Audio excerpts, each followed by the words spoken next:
Hello दोस्तों, आज हम जिस फिल्म का एक्सप्लेनेशन करने जा रहे हैं उसका नाम है द फाइनल गर्ल। मूवी की शुरुआत में हमें एक लड़की दिखाई देती है जो अपनी कार में बैठकर वीडियो देख रही है। इसका नाम मैक्स है। उसकी माँ एक एक्ट्रेस होती है। मैक्स और उसकी माँ में बहुत अच्छी बॉन्डिंग है। दोनों अपनी कार में बैठकर कहीं जा रहे होते हैं, तभी इनकी गाड़ी का एक दूसरे गाड़ी के साथ एक खतरनाक एक्सीडेंट हो जाता है। गाड़ी कई बार पलटी खाती है और मैक्स की माँ उस एक्सीडेंट में मर जाती है। मूवी 3 साल आगे बढ़ जाती है। मैक्स अब उस हादसे से बाहर आ चुकी है और वो अपने दोस्तों के साथ एक कैफे में बैठी है, जहाँ पर उसका दोस्त क्रिश और उसकी एक फ्रेंड होती है। उसकी फ्रेंड का भाई वहाँ आता है और एक हॉरर मूवी के बारे में बात करता है। वो उस मूवी का पोस्टर अपने साथ लेकर आया है। ये एक पुरानी हॉरर मूवी है जिसका नाम ब्लड पाथ होता है। ये मूवी अपने समय में बहुत पॉपुलर थी, इसलिए उसे दोबारा रिलीज किया जा रहा था। उन सबको हॉरर मूवी बहुत पसंद थी, इसलिए मैक्स के फ्रेंड का भाई उन सब से कहता है कि उन्हें ये मूवी देखनी चाहिए। असल में ये वही फिल्म थी जिसमें मैक्स की माँ ने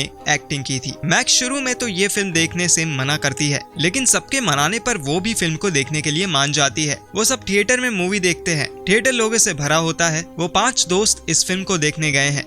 सब लोग उस मूवी को एंजॉय कर रहे हैं, लेकिन इसी दौरान एक इंसान वहाँ अल्कोहल पी रहा होता है। उसकी अल्कोहल की बोतल नीचे गिर जाती है और वो बोतल लुढ़कते हुए पर्दे तक जा पहुंचती है, जिससे उसके आसपास अल्कोहल फैल जाता है। एक दूसरा आदमी वहां बैठा था तो सिगरेट का कश मार रहा था। उसके सिगरेट से एक चिंगारी नीचे गिरती है और उस अल्कोहल में आग लग जाती है। यहाँ सब लोग मूवी देखने में मगन होते हैं, इसलिए उन्हें कुछ समय तक ये पता ही नहीं चलता कि वहाँ आग लग चुकी है। लेकिन जब आग तेज हो जाती है तो सब वहाँ से भागने लगते हैं। मैक्स आग देखकर बहुत ज्यादा डर जाती है। उसके हाथ एक बड़ा चाकू लगता है, जिससे वो स्क्रीन का पर्दा फाड़कर बाहर निकलने की कोशिश करती है। वो अपने सभी दोस्तों को फिल्म स्क्रीन से पास होने बोलती है, लेकिन जब वो सब उस स्क्रीन के अंदर घुसते हैं तो सब बेहोश हो जाते हैं। जब इनको होश आता है तो ये किसी जंगल में होते हैं। इनके आसपास बहुत सारे पेड़ होते हैं, लेकिन इन्हें जगह के बारे में कुछ भी पता नहीं होता। उन्हें कुछ भी समझ नहीं आता कि वो सब कहाँ हैं। सब इधर उधर भटकने में लगते हैं। तभी वहाँ पर एक पीले रंग की कार आती है। वो सभी दोस्त ये देखकर चौंक जाते हैं कि उस कार में कोई और नहीं बल्कि उस मूवी की कास्ट ही होती है। डंकन, जो मैक्स की फ्रेंड का भाई होता है, वो सब समझ जाते हैं कि वो सब फिल्म में पहुंच गए हैं। वो 92 मिनट का टाइमर सेट करता है और 92 मिनट बाद ही गाड़ी फिर से उनके सामने आती है। उस पीली गाड़ी में बैठे लोग उन सब दोस्तों को लिफ्ट ऑफर कर देते हैं। डंकन कहता है कि हमारे पास कोई दूसरी चॉइस नहीं है और वो सब गाड़ी में बैठकर चले जाते हैं। मैक्स जब पीछे मुड़कर देखती है तो बैक सीट पर उसकी माँ भी होती है। ये देखकर मैक्स भावुक हो जाती है। मैक्स और उसके दोस्तों ने ये फिल्म कई बार देखी होती है, इसलिए उन्हें ये फिल्म की पूरी स्टोरी पता होती है। उन्हें पता होता है कि कहाँ पर क्या होने वाला है और इसलिए सब उनके साथ निश्चिंत होकर पार्टी करने के लिए हाँ कर देते हैं। उन सबको ये पता होता है कि उस फिल्म में एक ऐसा किलर भी है जो किसी को ग्रुप में रहने पर या पार्टी करने पर ही मारता है, लेकिन उन्हें ये सब फेक ही लग रहा था। थोड़ी देर बाद वो सब लोग जंगल में आगे बढ़ते हैं, जहाँ पर उन्हें कपल दिखाई देता है। वो दोनों कपल एक साथ जंगल में घूम रहे थे। तभी किलर वहाँ पर आकर उस कपल्स को मार देता है, लेकिन इन सब दोस्तों को वो एक कहानी लग रही थी। वो सब सोचने लगते हैं कि ये सब स्क्रिप्ट में नहीं है, इसलिए वो किलर उन्हें कुछ भी नहीं करेगा। लेकिन जल्द ही उनका ये भी भ्रम टूट जाता है। डंकन वहीं पर फोटो खींच रहा था, तभी किलर एक बड़ी सी नाइफ से डंकन पर वार करता है और उसे जान से मार देता है, जिससे बाकी के फ्रेंड्स वहां से डरकर भागने लगते हैं। क्रिश और मैक्स अपने बाकी दोनों दोस्तों के साथ घर की ओर भागने लगते हैं। ये सब लोग अलग अलग होकर उस मूवी के एक एक कैरेक्टर के पास चले जाते हैं। काले कपड़े पहने हुए एक लेडी वहां पर आती है। उसका नाम पॉला होता है। पॉला उस मूवी की आखिरी सर्वाइवर थी जिसमें अभी ये चारों दोस्त फंसे हुए हैं। वो सब लोग उस किलर के बारे में बात कर रहे थे।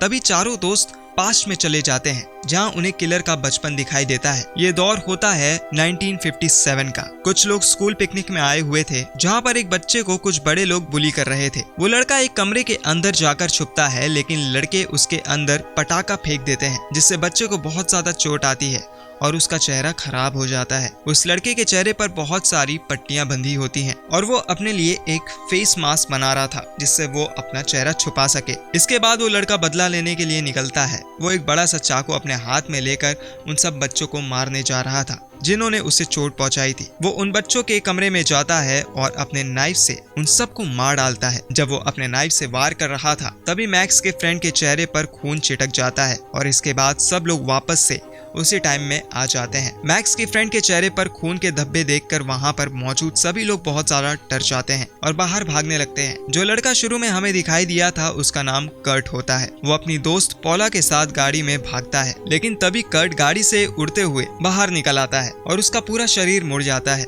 जिससे कर्ट की वहीं पर मौत हो जाती है और उसकी कार में आग लग जाती है, जिससे पॉला भी मौके पर ही मर जाती है। अब इस मूवी में जो कुछ भी हो रहा था वो स्क्रिप्ट के हिसाब से नहीं चल रहा था, मतलब इन सब की जान को खतरा था। मैक्स मूवी के सभी कैरेक्टर्स को बताती है कि वो फ्यूचर से आए हैं। उन सब को भी उनकी बातों पर भरोसा हो जाता है क्योंकि उनके कपड़े बहुत ही अलग थे। वो सब सोचने लगते हैं कि वो अपनी जान कैसे बचाएं। कभी क्रिश बोर्ड पर कुछ डिजाइन और ड्राइंग बनाता है, फिर सबको समझाने लगता है। क्रिश कहता है कि हम सब मिलकर पूरे घर पर ट्रैप लगाएंगे और जोर जोर से लाउड पार्टी म्यूजिक बजाएंगे, जिससे वो किलर अट्रैक्ट होगा। जैसे ही वो किलर आकर इस ट्रैप में फंसेगा वो मारा जाएगा। इसके बाद मूवी खत्म होगी और यही एक तरीका है जिससे वो सब मूवी से बाहर आ सकते हैं। इसके बाद घर में सब लोग ट्रैप लगाने लगते हैं। मैक्स अपनी माँ के पास जाती है और उसे सच्चाई बताती है कि वो उसकी बेटी है। मूवी में उसकी माँ बहुत ही यंग है और अभी उसकी शादी भी नहीं हुई है। मैक्स बताती है कि जब ये सब चीजें खत्म हो जाएंगी तो वो अपनी माँ को उसके साथ वापस ले जाएगी। घर में सभी जगह ट्रैप लग चुके हैं। अब एक लाउड पार्टी म्यूजिक बजाया जाता है और शुरुआत में जो लड़की हमें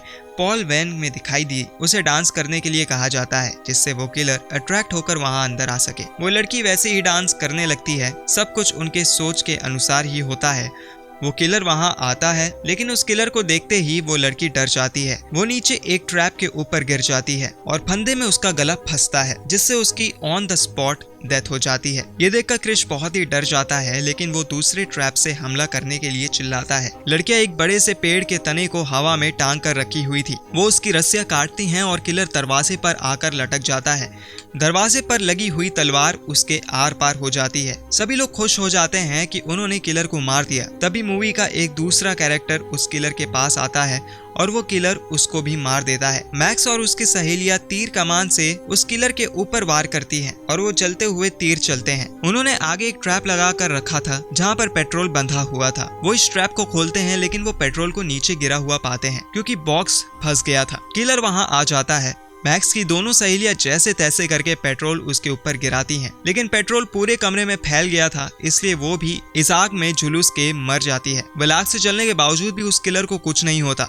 अब उस मूवी में सिर्फ मैक्स, उसकी माँ और क्रिश ही बचे थे। सभी लोग जंगल में भागने लगते हैं। वो किलर भी उनके पीछे था। किलर क्रिश को अपनी तलवार से जख्मी कर देता है और मैक्स की माँ को उठाकर अपने साथ ले जाता है।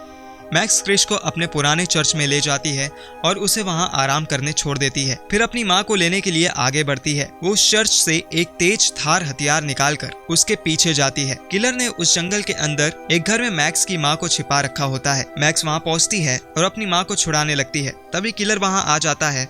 वो मैक्स को बहुत ज्यादा मारता है, लेकिन मैक्स की माँ हिम्मत करके उस किलर को बेहोश कर देती है और वहां से भाग जाती है। वो मैक्स को लेकर चर्च में आती है। किलर भी चर्च के पास आ जाता है। उसकी माँ मैक्स की मदद करना चाहती थी। मैक्स को कुछ ना हो इसलिए वो अपनी कुर्बानी दे देती है और उस किलर के सामने आ जाती है। इधर क्रिश का भी बहुत ज्यादा खून बह गया था, इसलिए वो भी दम तोड़ देता है और मैक्स की माँ भी किलर के हाथों मर जाती है। इसके बाद मैक्स एक तलवार लेकर किलर के सामने आती है और उसका सर थर से अलग कर देती है। इसी के साथ ही ये नकली फिल्म ब्लड पाथ मूवी का डी एंड हो जाता है। मैक्स के सारे दोस्त जिंदा हो जाते हैं और वो सब मूवी से बाहर आ जाते हैं। बाहर आते ही सब बेहोश हो जाते हैं। जब उनको होश आता है तो वो एक हॉस्पिटल में होते हैं और उनके बॉडी पर वैसे ही निशान होते हैं जैसे फिल्म में उन्हें चोट आई थी। मतलब ये है कि ये कोई कहानी या कोई सपना नहीं था, बल्कि वो सब लोग रियलिटी में उस मूवी के अंदर चले गए थे। मैक्स अपने हाथ पर एक धागा बंधा हुआ देखती है और इसी के साथ ये फिल्म यहीं पर खत्म हो जाती है। ये फिल्म 2015 में आई थी और इसकी IMDb रेटिंग है 6.5।